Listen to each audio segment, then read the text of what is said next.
সাতক্ষীরায় শুরু হয়েছে মৌসুমের প্রথম আম পাড়া। প্রথম পর্যায়ে পাড়া হচ্ছে মুম্বাই, গোলাপখাস ও গোবিন্দভোগ। এ নিয়ে বিস্তারিত জানাতে সেখান থেকে সরাসরি যুক্ত হয়েছেন সহকর্মী তরিকুল ইসলাম। তরিকুল, আম পাড়া কখন শুরু হয়েছে, এবার আমের ফলন কেমন দেখছেন আর কোন আমের দাম কেমন হতে পারে জানাবেন।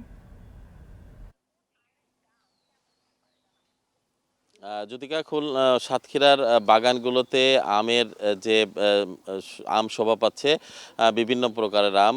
তো অপরিপক্ক আম যেগুলো যাতে প্রতিরোধ করার লক্ষ্যেই কিন্তু ক্যালেন্ডার বা সময়সূচি ঘোষণা করা হয়েছিল পূর্বে থেকে জেলা প্রশাসনের পক্ষ থেকে। সে অনুযায়ী আজকে কিন্তু 3 ধরনের আম পাড়া হয়েছে। একটু আগে আপনি যেটি বললেন, এই গোলাপখাস বা মুম্বাই আম, এছাড়া আরও কিছু আম রয়েছে যে আমগুলো পাড়া হচ্ছে বিভিন্ন বাগানে।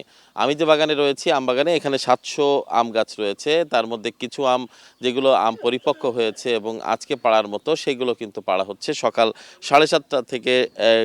এখানে আমের আম পাড়া কার্যক্রম শুরু হয়। এখানে শ্রমিকরা তারা আম পাড়ার কাজে রয়েছেন এবং এই আম পাড়তে যে সাবধানতা অবলম্বন করতে হয় বা গাছ থেকে যেভাবে পাড়তে হয়, সে পদ্ধতিগুলো অবলম্বন করেই কিন্তু পাড়া হচ্ছে এবং এখান থেকে এই আমগুলো কিন্তু সরাসরি চলে যাবে পাইকারি বাজারে এবং সেখানে এই আমগুলো বিক্রি করা হবে। তবে গত বছরের তুলনায় এবছর বিভিন্ন কারণে আমের যে উৎপাদন, সেই উৎপাদন কিন্তু তারা কিন্তু আমের যে উৎপাদন সেটি কিন্তু কিছুটা কম হয়েছে। এটি যারা বাগান মালিক রয়েছে তারা কিন্তু আমাদেরকে সেটি জানিয়েছেন।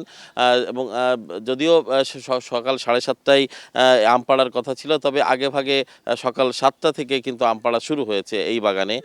এছাড়া অন্যান্য বাগানেও কিন্তু পর্যায়ক্রমে শুরু হবে এবং সকাল 9টা থেকে 10টার মধ্যে কিন্তু পাইকারি বাজারে আমগুলো পৌঁছে যাবে।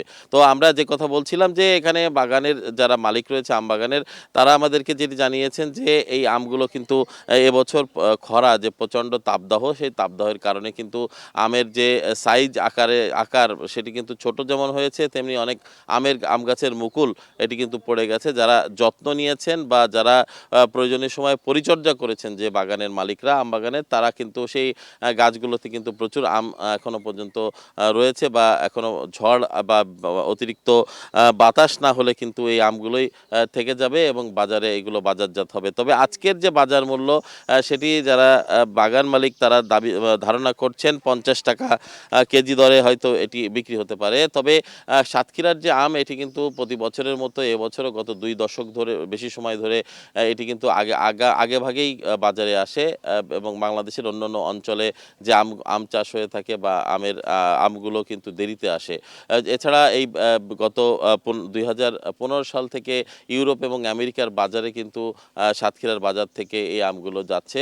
তো আমরা একটু ছোট্ট পরিসংখ্যান আপনাদেরকে জানিয়ে রাখি, সেটি হচ্ছে এবছরও 50,000 মেট্রিক টন উৎপাদনের লক্ষ্যমাত্রা ধরা হয়েছে। কিছুটা কম হতে পারে বা ঠিক যে লক্ষ্যমাত্রা, সেই লক্ষ্যমাত্রা অনুযায়ী হয়তো পৌঁছতে পারে বলে কৃষি বিভাগ সূত্রে আমরা জানতে পেরেছি। এছাড়া গত বছর 50,000 মেট্রিক টন যে উৎপাদনের যে লক্ষ্যমাত্রা ছিল, তার থেকে অতিরিক্ত উৎপাদন হয়েছিল এবং বাজার দর কিন্তু কম ছিল।